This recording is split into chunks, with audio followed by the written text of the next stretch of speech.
I wrote the original score and number of them following that, 1 through 6, 9, 10.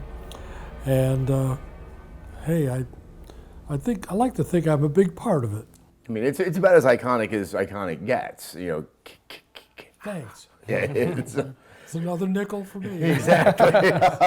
The dramatic problem with Friday the 13th, the original film, was that you never saw the killer until Reel 9.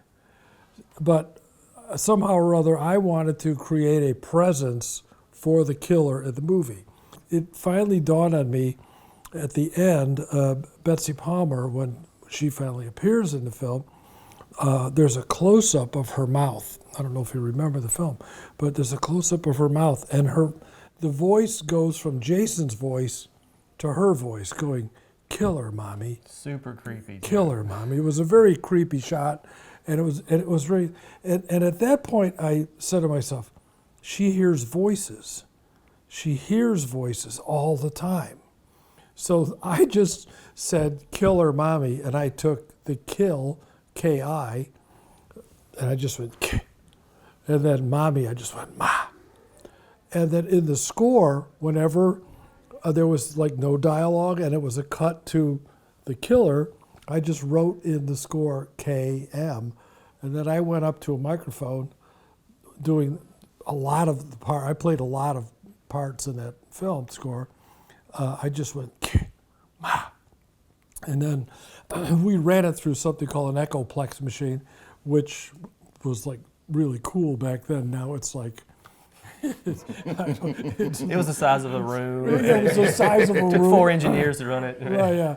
Anyway, and so I would go, it would go, ma, ma, ma, ma. And it was like, the theme, it became the theme of Jason.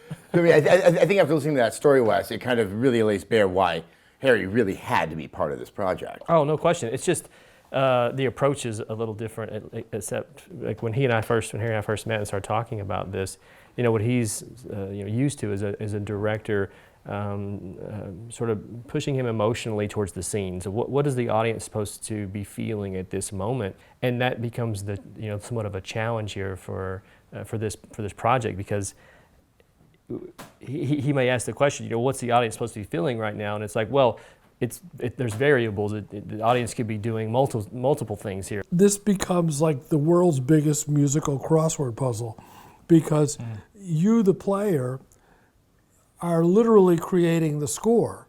I'm going to try to dramatize the choice, no matter what choice it is that you make.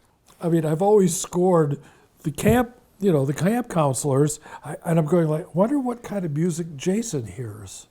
So that one's going to be completely new and completely. I mean, obviously he's not listening to, top 40 tunes or easy listening. I think we would eliminate those. But I mean, just what does the world of Jason sound like?